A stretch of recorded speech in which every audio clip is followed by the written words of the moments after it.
What if you could become a better person, not by working harder, but by taking one small step a day? And not because you're a bad person now, but because there's something inside you that's ready for more. How to be a better person gives you one tiny step a day you can take to be the person you want to be. My mission? To help you live your best life. Hey there, it's Kate, and welcome to Day 4 of Be a Better Partner Week here on How to Be a Better Person. It's a countdown to Valentine's Day because what could possibly be a better gift for your partner than to be in a relationship with a better you? If any part of you is chafing at the idea that you have to improve for your partner, know this. First, you can't change other people, you can only change yourself. Second, when you change how you go about things, you invite the people around you to change how they go about things too, just by your example and also by your energy, which shifts and is contagious.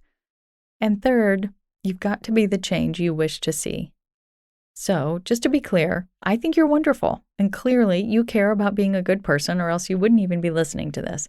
It's not that you need fixing. It's just that there is always more growth and evolution available to all of us. Unless maybe you're the Dalai Lama, but who knows? Maybe he's grumpy in the morning sometimes or leaves his sandals in the middle of the floor. And the way to be a better partner that I want to cover today has absolutely nothing whatsoever to do with your partner or even how you relate to your partner. It's about how you relate to yourself. Specifically, today's tip on how to be a better partner is to take better care of you. Self-care is a big old buzzword these days, and while I love that it's getting a lot of attention, when things get to the point of being a buzzword, it can start to sound like blah, blah, blah. Oh, sure, self-care, yeah, I should do that, just like I should have bought a pet rock or made slime or participated in X, Y, or Z other fad. But people learn how to treat us by observing how we treat ourselves. And if you are not taking exquisite care of yourself, well, you can't expect that anyone else will be able to either. Even the person who loves you the most and is committed to your happiness. Your basic health, care, and happiness is ultimately your business. Yes, your partner should be supportive of and invested in your health, care, and happiness as you should be supportive of and invested in theirs. But you are your primary responsibility. If you aren't rested, nourished, and your stress levels managed and emotional health tended to, it's like trying to run a marathon with pebbles in your shoe. You're not going to be able to go the distance.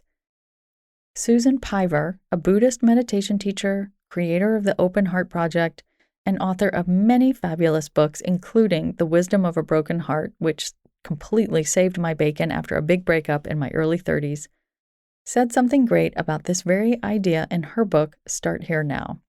She writes, "If you've ever wished for a partner who would love you as you are, appreciate your genius, and make space for your foibles, welcome you when you're funny and shiny, and when you're a complete mess, well, I can introduce you to this person. He or she has been here the whole time.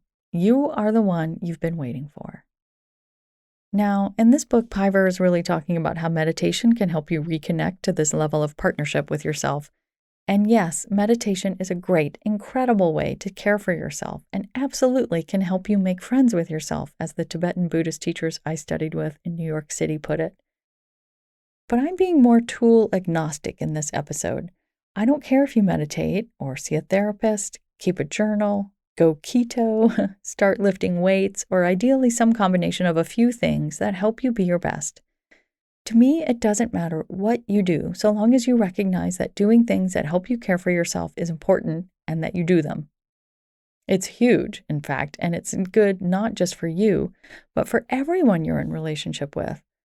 I know a lot of times in my work as a coach that when I'm talking to a woman and suggesting changes that she has indicated that she very much wants to make, she really gets motivated once she thinks about how her efforts will benefit not just her, but her family members as well.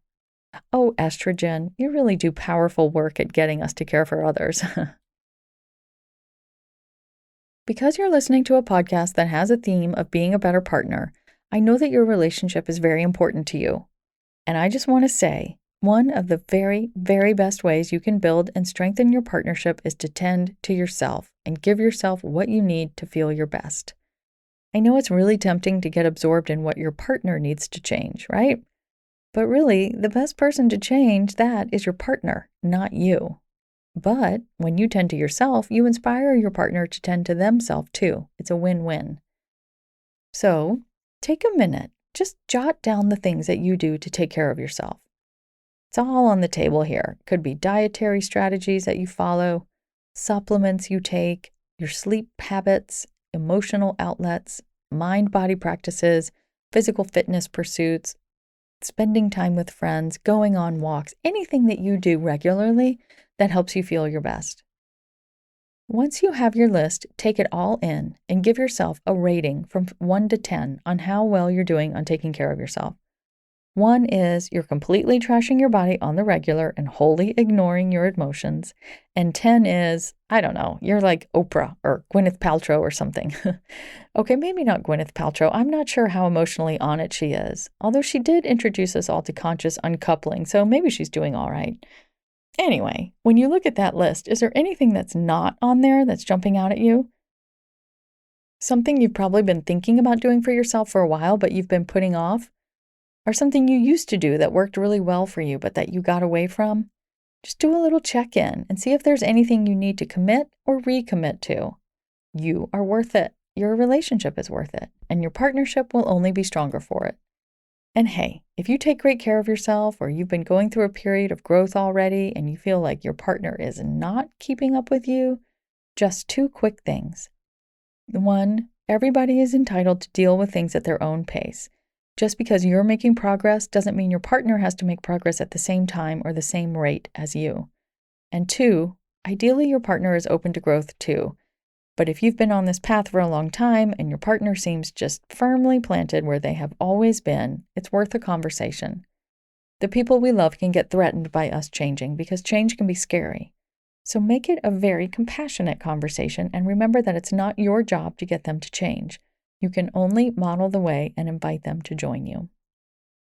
That's it from me today. Come back tomorrow for the final day of Be a Better Partner Week, where I'm tackling something that's a problem in most relationships, and that is hating your spouse because they don't help out enough. There's one thing you can start doing right away, or rather stop doing, to help end that struggle, but it runs counter to most of the advice you hear on it. So I hope you'll come back. Thanks for listening to How to Be a Better Person. Our theme song is Left for Deadish by Junior85.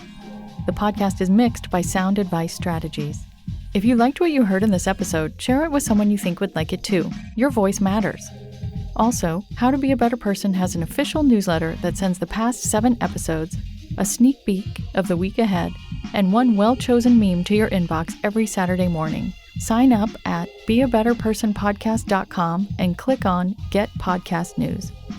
I also love to hear from listeners. I love it. Send me an email by clicking on the Contact Kate button at beabetterpersonpodcast.com, tweet me at Kate Han, Katehan, or find me on Instagram at Kate Hanley Author. I look forward to connecting with you. This podcast is part of the Sound Advice FM network. Sound Advice FM, women's voices amplified.